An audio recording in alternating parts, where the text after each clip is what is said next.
Welcome to the AoCPP podcast, the weekly podcast brought to you by the Association of Child Protection Professionals, where we, alongside guests, share with you the latest in child protection news. Every week we invite child protection professionals with expertise in either research or practice to give us their perspectives on the weekly news stories related to safeguarding and child protection. There's never been a more important time to keep up with safeguarding and child protection news. But with government regulation changing daily, we realise not all frontline professionals have the time to do so. That's why we've created this podcast, to give you what you need to stay informed. Today we have a special episode for you. In these special episodes, we take a more focused look at a singular issue that child protection professionals need to know about. These are often specific and urgent, so we'll be talking with a professional at the forefront of the issue. But first, let's hear a few words from the AoCPP team. Hello, I'm Vicky Hill from the AoCPP team, and I'm here to tell you about our current free membership trial. We're offering a free membership trial until the 31st of August this year.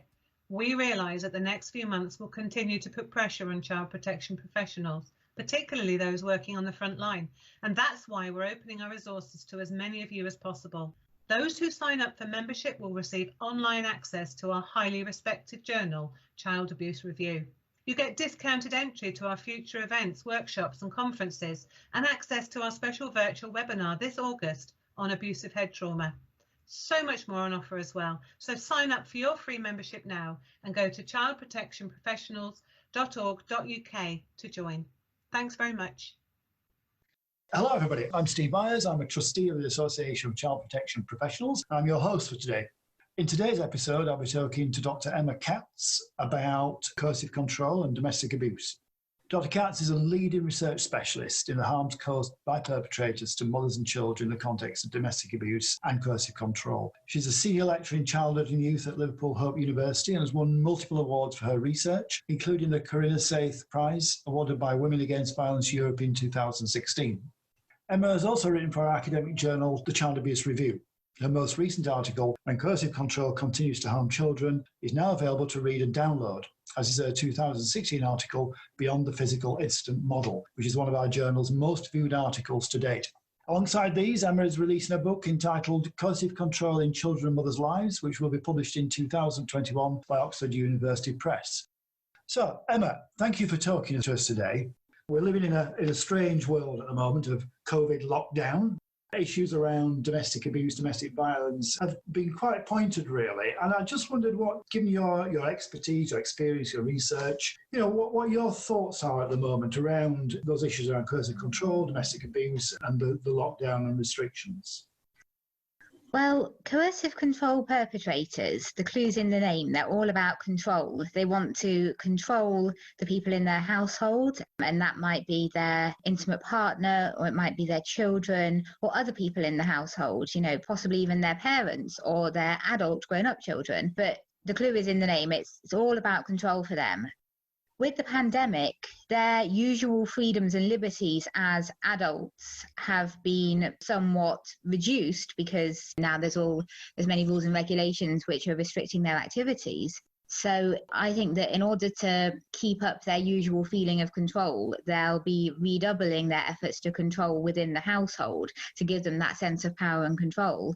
It's also particularly difficult for survivors, adult and child survivors, because a lot of their usual mechanisms for coping with the perpetrator, such as perhaps getting out the house for some period of time, for the children perhaps going to school, for the adult survivor possibly going to work or going somewhere away from the perpetrator, those have obviously been stopped in many cases, or indeed sometimes the respite comes when the perpetrator is out the house because they've gone to work and then the survivors are in the house but are having a bit of respite from it.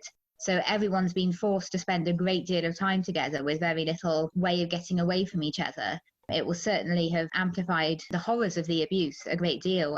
When the lockdown is lifted, there's going to definitely be a lot of people in need of a serious amount of help and support. Survivors will be needing help and support, and there'll be a great deal of need for perpetrator intervention as well, because obviously domestic abuse doesn't happen spontaneously. It is caused by the perpetrator. It's not a home where abuse happens. It's a home where the perpetrator is creating the abuse. So it's the perpetrator that needs to be tackled if we're to get to the bottom of the abuse. That's a really helpful analysis, I think, and one that's actually very scary. We know that there are indications already that there's a higher incidence around domestic abuse during lockdown. There's some sort of anecdotal and a little bit more evidence coming out. So once we emerge from this cocoon of regulation and lockdown, what do you think is an effective way of engaging with people so that survivors can let services know that it's happening? And also, what sort of services do you think would be helpful for perpetrators as well? Well, let me start with the perpetrators. I think that it's really important for perpetrators to have interventions that are really fit for purpose. And what is really needed is specialist perpetrator programs that have been Respect accredited. So Respect is an organisation that accredits perpetrator programs and ensures that they meet a certain standard. Because if you work with perpetrators, but the program itself isn't meeting that high quality standard, you can actually make things even worse. You can embolden the perpetrator. You can put the survivors in more danger. Perpetrators who've completed a program that hasn't really been effective will then say, look, I've changed. Why are you still complaining? What's the matter with you? But of course they haven't changed, and they're just using it as a sort of tick box, and it's giving them yet more power. The right services for perpetrators are definitely Respect accredited perpetrator programs. And I know that there's a shortage of them on the ground because they haven't been funded. And I know that there is a push to have more of them funded. I think we all need to call on the government to have a proper perpetrator strategy with proper funding behind it as much as we can. And it's very difficult until that's in place. Things that are not helpful for perpetrators. Anger management doesn't help, because the problem isn't anger for a coercive control perpetrator. The problem is their attitudes, their belief systems, and their over entitlement. So they believe they have a right to control the household, and they believe they're justified in behaving in the ways that they're behaving. So anger management won't make any inroads into those beliefs because they believe that they have the right to be behaving that way. Similarly, anything along the lines of couples counselling or family counselling is extremely dangerous where there's domestic abuse, where one partner is trying to control the other or trying to control the whole household, because again, the perpetrator isn't really interested in changing their behaviour. They think they're entitled to behave in that way. So you need an intervention that specifically targets what the perpetrator is thinking in order to change their thinking over time. But I must just say that not all perpetrators are suitable for perpetrator programs. A good program will screen perpetrators at the start and decide whether they're a perpetrator who can be worked with. If they're not a perpetrator who can be worked with, then you're looking at legal interventions to prevent that perpetrator from carrying on their abuse. And, you're looking at going down the criminal justice route, which may go alongside the perpetrator program anyway. So in terms of reaching survivors post-lockdown, I think that it's important to just open up conversations with people in a non-threatening way to try and let them know that they're believed. The words "I believe you" can be incredibly powerful. And also to remember that survivor, whether it's an adult or a child, what the perpetrator has been doing to them systematically for a long time is disempowering them. So no intervention will work to help them that takes yet more power away from them. It's got to be about re-empowering the survivors. And part of that is about helping to get the perpetrator out of their life or get the abuse out of their life, because they can't really start to thrive until they're no longer being abused. So it's about working with them to find ways of getting them to a point where the perpetrator isn't abusing them anymore, but it has to be in a way where they feel empowered, they feel in control of their life, they feel that they're making the decisions with support rather than somebody, however well-meaning, coming along and then making the decisions for them, which is exactly what the perpetrator did. So important to empower the survivor, whether they are indeed an adult or a child. That's a really interesting point, isn't it, about empowering those who are disempowered structurally. Yeah. And I think sometimes, in my background, there's some evidence that our services can be disempowering as well in that process. It's worth sort of thinking about that a little bit more, perhaps, about, well, what sort of services do you think would be appropriate to develop and deliver? Well, specialist domestic abuse services are often really fantastic community resources, and the people who work within them are often very clued up about abuse and very skilled at working with abuse survivors in an empowering way. So it's definitely about working with those services as much as possible. Again, of course, they're underfunded and we need more of them and they need more workers. I think that strengths-based approaches are really good for empowering. So, looking at how we can build on a person's strengths rather than picking apart their weaknesses, which I know we wouldn't intend to do, but sometimes we sort of fall into that way of thinking by accident. So, say a survivor who's a mum to children, it's about asking them what kinds of things have they been doing to try and maintain their children's well-being. Because they'll have probably been trying to do so many things to make their children as okay as possible within the limits that the perpetrator has imposed on everybody. They'll be making calculated decisions all the time about to what extent they can maintain their children's well-being without causing a counter reaction of abuse from the perpetrator. They'll be engaged in a constant battle to protect their children as much as they possibly can. And it won't necessarily be big things. It might be little things like, playing with the child, spending some time with the child, or trying to keep the child from upsetting the perpetrator, which is a heartbreaking thing to have to do. But that perpetrator is determined to lash out if certain things happen.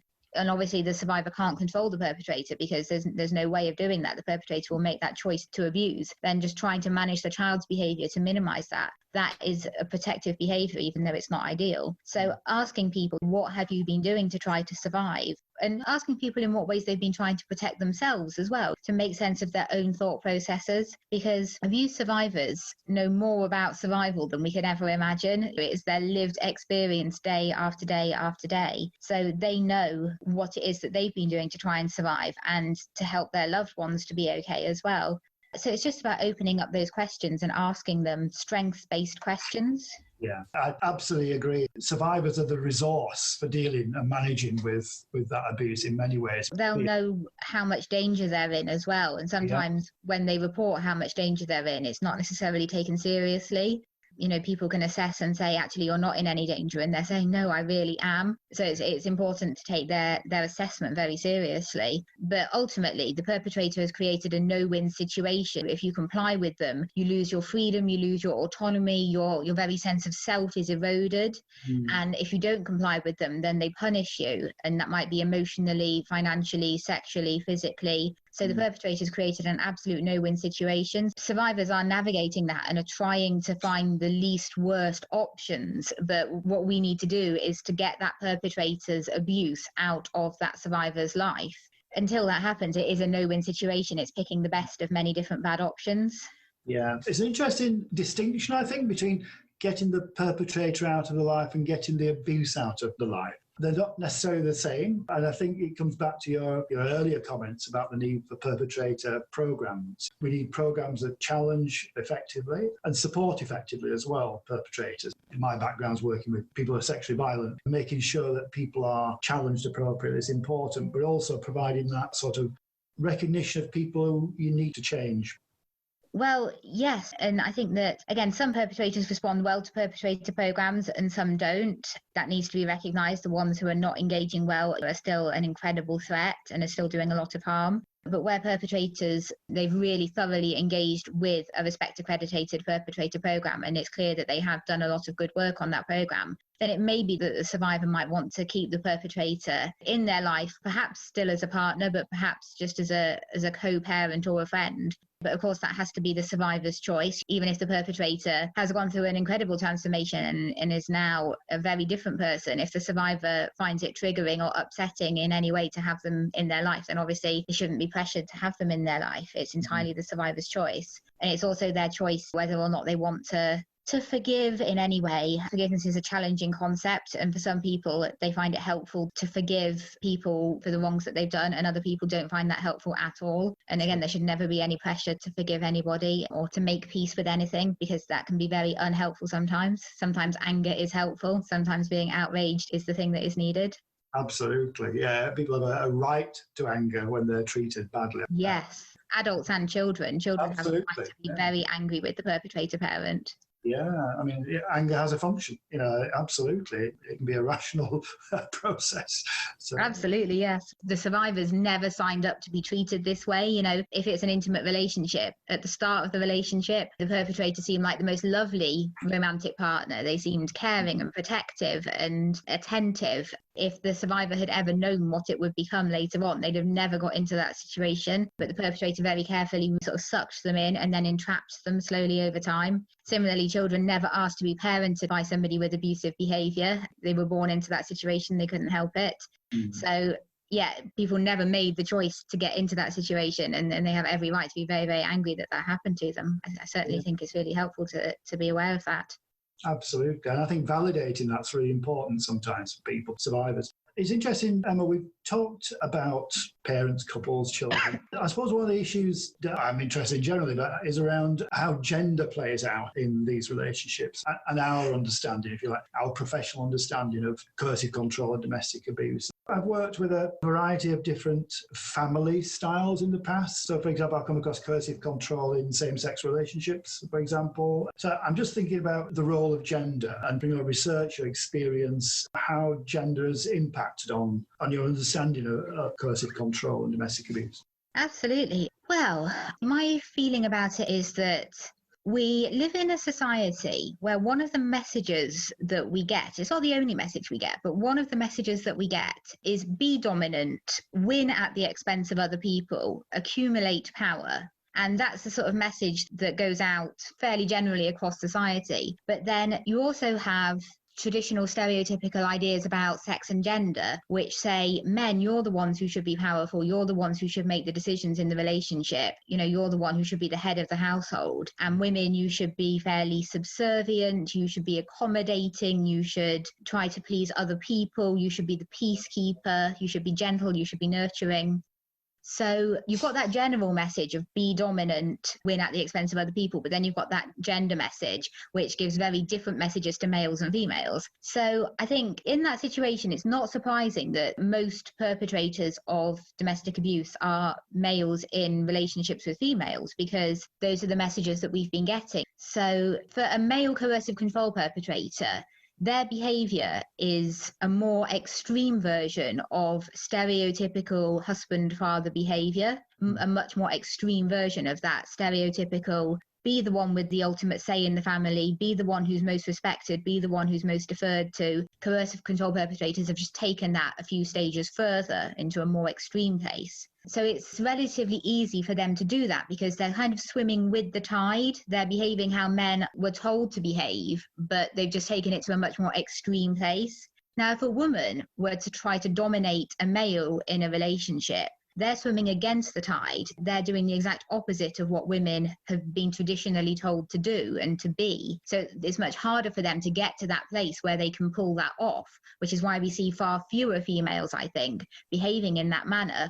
But remember that women are still living in a society which says dominate, win at the cost of others. And so a minority of women are listening to that message and implementing that in their personal life, even though it goes against traditional sort of gender norms.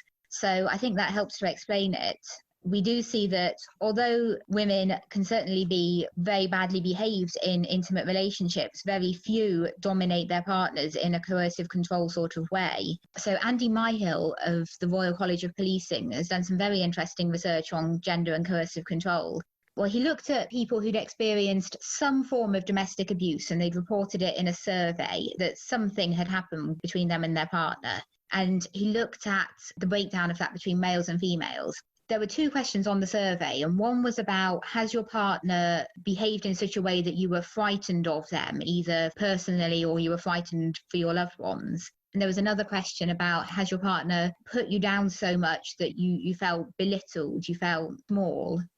What Myhill found was that 30% of women who said they'd experienced some form of abuse answered yes to those questions. Their partner had made them frightened and belittled them to the extent that they felt small and worthless. So 30% of women with some form of domestic abuse experience said that. Only 6% of men said that. Very different. So 94% of men in that survey who'd experienced some form of abuse, it hadn't been to the extent that they'd been frightened and they'd been belittled to the point where they felt worthless. So 6% compared to 30%. Now, of course, the 6% of men who said they'd had that experience are, of course, just as important as the 30% of women who'd had that experience, but there are definitely fewer of them. But of course, they need just as much support and help as the women do. And yes, it can certainly happen in same-sex relationships as well, because again, you've got a same-sex couple, they both get the same sort of messages in general from society about how to be as a man or a woman. But one of them may have taken that message of control, win, dominate at the expense of others, and may have taken that to heart a great deal more than the other one who hasn't responded to that message at all. So you can certainly see it in same-sex relationships. And indeed, there can be added elements of abuse there, because a perpetrator in a same-sex relationship can do things like threaten to out their partner as a sort of form of blackmail to get them to do as they're told, or they can get friends within their LGBT community to turn on the survivor. Those communities can sometimes be very close-knit communities, so the perpetrator can gain allies within that community and use that against the survivors. So people in same-sex relationships can face some really particular difficulties when there's abuse that people in heterosexual relationships don't experience. Yeah. No, that's interesting, isn't it? How these things play out. Are there different dynamics available and different, if you like, different social stories that people draw on to justify their behaviours in many ways, their beliefs? Absolutely, yeah. And I just want to add also that, of course, many men get the message about how to be a sort of man in society, you know, to be dominant, to be quite aggressive, to have the final say, but then they choose to totally ignore those messages. Some men don't buy into those messages and they perform a very different kind of masculinity. And similarly, some women reject the stereotypical message about how to be a woman and they perform their femininity and they live their lives in a way that doesn't take on board those messages, and they rebel, they resist the gender traditions. So people are very variable. There was a most interesting study called the Man Box in 2017, and it looked at a representative sample of young men in the UK, and it found that 44% of young men in the UK said that they feel that society tells them that they should have the final say in relationships. They also said 45% said that society tells them that they deserve to know where their girlfriend or wife is at all times. Yeah. And that was quite a startling finding. And let me just say again, these were young men, you know, so we're not talking about, this is sort of old-fashioned ideas. These were men under 30 in the UK, and it was a representative example. The study's called The Man Box by Hellyman et al., and it's from 2017. So those ideas are still quite strong in our society today. Absolutely. I think that sort of echoes my experiences of working with people who commit sexual violences, where their attitudes and values can appear really problematic. And they are. But actually, once you look at them in the context of studies that you just described, they're not significantly different from a chunk of the general population. So absolutely, the role of attitudes and values is something we need to think about. Because if we've got 45% of young men feeling that sense of gendered entitlement, that's really worrying. You know, seriously concerning, and requires more of perhaps a less individualized and perhaps more, for want of a better term, public health approach to reducing sexual violence and domestic abuse. Well, absolutely. And this is something that we need to be having conversations with our young people about at a much earlier age. Oh, I heard an anecdote a little while ago about what do you do to help a 35-year-old perpetrator? You talk to them when they were 12. I thought that was very telling, because by the time they've got to that point where their behaviour is embedded and they've already done a lot of harm, there are things that can be done, but in some ways it is too late. Certainly the harm that they've done can never be reversed, even if they do change later on in life. So by having those conversations early and investing more in prevention, we would significantly reduce domestic abuse. The government's own figures from last year, released through the Home Office, calculated that domestic abuse cost this country £66 billion a year. And that wasn't even including the impacts on the children who have a perpetrator within their family. That was just the costs in relation to the harm done to the adult victim. So if you added in the children as well, I can't even imagine how much higher that figure would go, because obviously there's quite often multiple children in the same family. So you're just multiplying the costs. You know, imagine the money that could be saved if we even stopped a portion of perpetrators through preventative work early on, engaging with our young boys and our young girls and talking about these issues and getting them the help and support they needed so that they never started perpetrating. And there's a sort of, I think, a moral perspective here around what's the right thing to do around early intervention. And it is around, preventing costs and so on. But actually, it's something around, well, what sort of society do we want? And how do we develop a society that eradicates violence as much as possible in all its forms? And I think you're absolutely right. Maybe 12 is too late. Maybe we need to be having those conversations at a much younger age about what's appropriate behaviour, what's appropriate relationships, what is healthy in that sense. But yeah, absolutely, really, yes. So, Emma, you've had a recent article in Child Abuse Review, which is the Association of Child Protection Professionals journal, really. I mean, it's fantastic and well respected. Really interesting article around coercive control and a comparative study with Finland, which is, it's always interesting to see how different societies do and understand events. You've also got a book coming out in 2021. So I wonder if you could tell us a little bit more about your research associated with the article. So I got together with researchers in the University of Lapland in Finland. I didn't know there was any such place until I found these researchers. But it's a wonderful university. They do some great stuff up there. It's actually the northernmost university in the whole of Europe. Wow. Just a bit of trivia. We looked at the experiences of 29 children, some in the UK and some in Finland, who had a coercive control perpetrating father or stepfather, and what had happened when their mother had split up with the father and tried to get away, but the father had carried on stalking and harassing the mum, and through the mum, the children also. These were children for whom stalking from their father or their stepfather was part of their everyday life. Indeed, it often dominated their everyday life, and they were trying to keep safe from it, but it was very difficult. And they were getting very, very little help, actually, from the authorities here in the UK or in Finland. And we looked at how these children experienced these men's fathering behaviours, because many of them were, they either were still in touch with the fathers in some way, or through the stalking, they were experiencing this very violent, problematic fathering. So we asked the children about how they were experiencing the fathering of these men who were stalking them and their mothers. And there were three themes that came out, and one was that sometimes they found the fathers to be incredibly dangerous. So that was their overriding feeling. They were aware that their fathers could turn up anywhere at any time to harass them or attack them. Their fathers frequently did this. They were scared. One boy described how my dad brought some other men around to the house and they were banging on the doors and I was fighting for my life and I hid. And another child described how dad used to lurk in their back garden. And one time when he was out there, he chopped down my tree, which the child interpreted as a sort of act of spite from the father to the child. The children were sometimes scared to leave their pets when they went to school because they didn't know if the pet would still be alive when they came back. Leaving sort of hamsters or guinea pigs or dogs in the house unprotected. They'd gone to school and the mum had gone to work. So a lot of it was living in great fear of the father. Some children described a kind of fathering from these men that was about the men putting on this show of being a really great father to the wider community and sometimes to the children themselves. Coercive control perpetrators are very manipulative. So you can pretty much guarantee that their behavior will be very manipulative.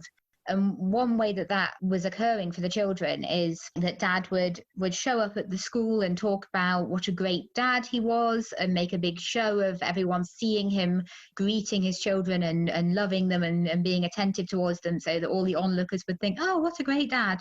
And it was very purposeful, like a show that he was putting on. Similarly, some of the children found that the way that dad was talking to them, he was trying to sort of set them on this guilt trip where he was making them feel responsible for his feelings.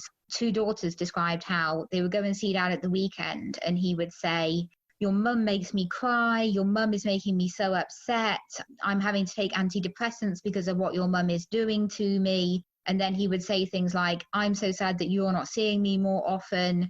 You're the only ones who really love me. And so he was presenting himself as a sort of helpless victim, although he was actually wielding enormous power over them through these statements because he was emotionally manipulating them into feeling that they had to stay in contact with him for the sake of his well-being. They would come back home after these visits, which were court-ordered here in the UK, and they were distraught. And, they were about maybe 8 or 9 or 10 at the time, these two girls, and one of them would be off school every Monday because she felt so awful, and she'd just be distraught, and she'd be on the sofa crying her eyes out, and the mum was hugging her and trying to comfort her.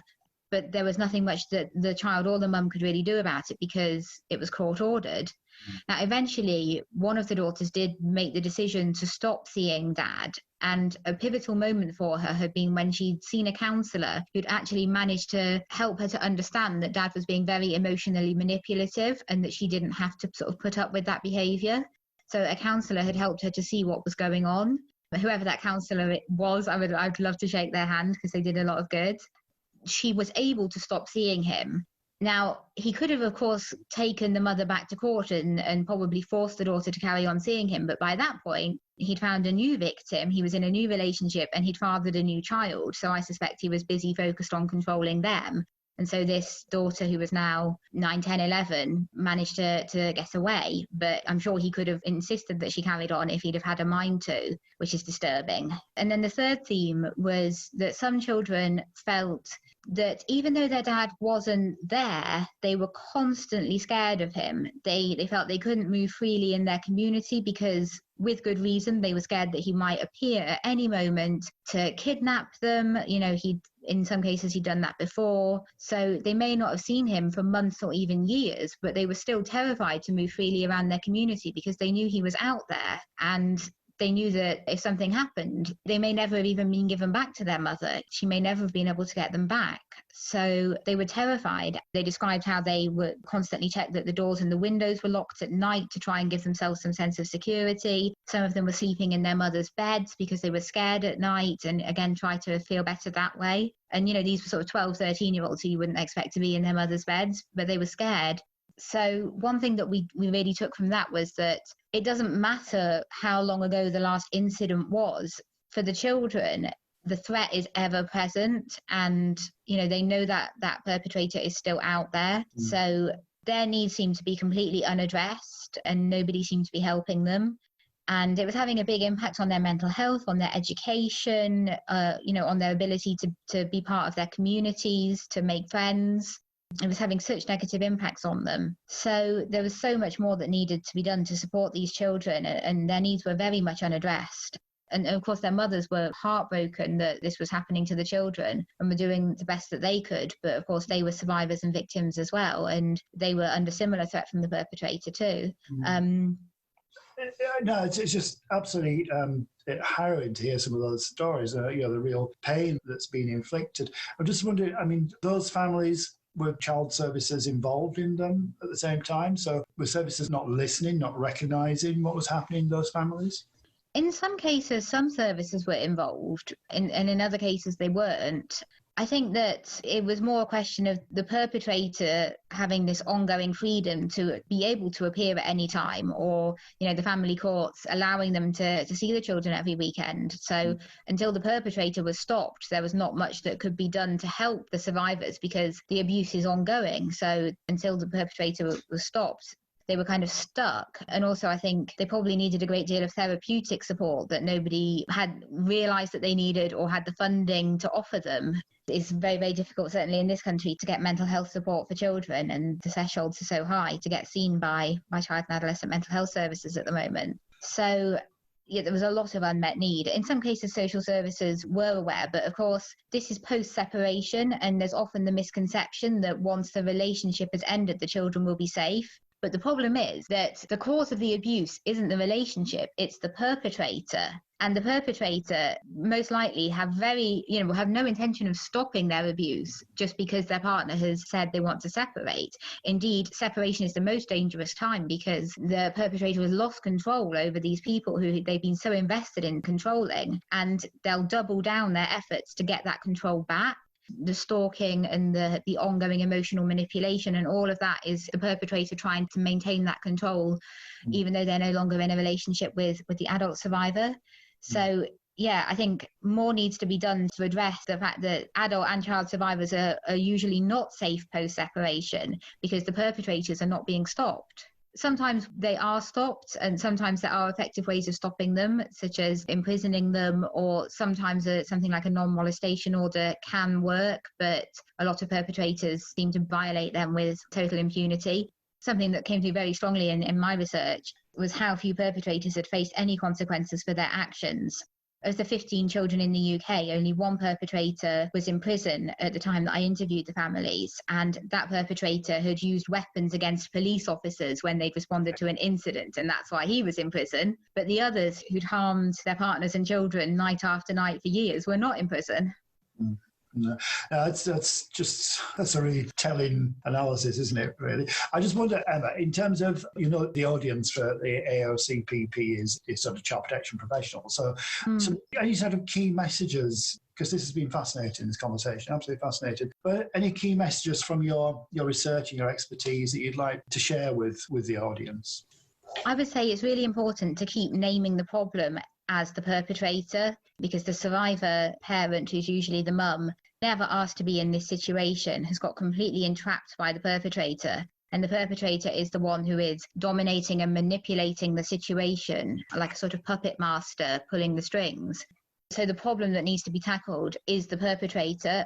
The survivor, what they need is to be supported to get their power back, all the power, all the autonomy that the perpetrator has taken away from them. And it's so difficult to do that when the perpetrator is still abusing. So it's the perpetrator who needs to be tackled.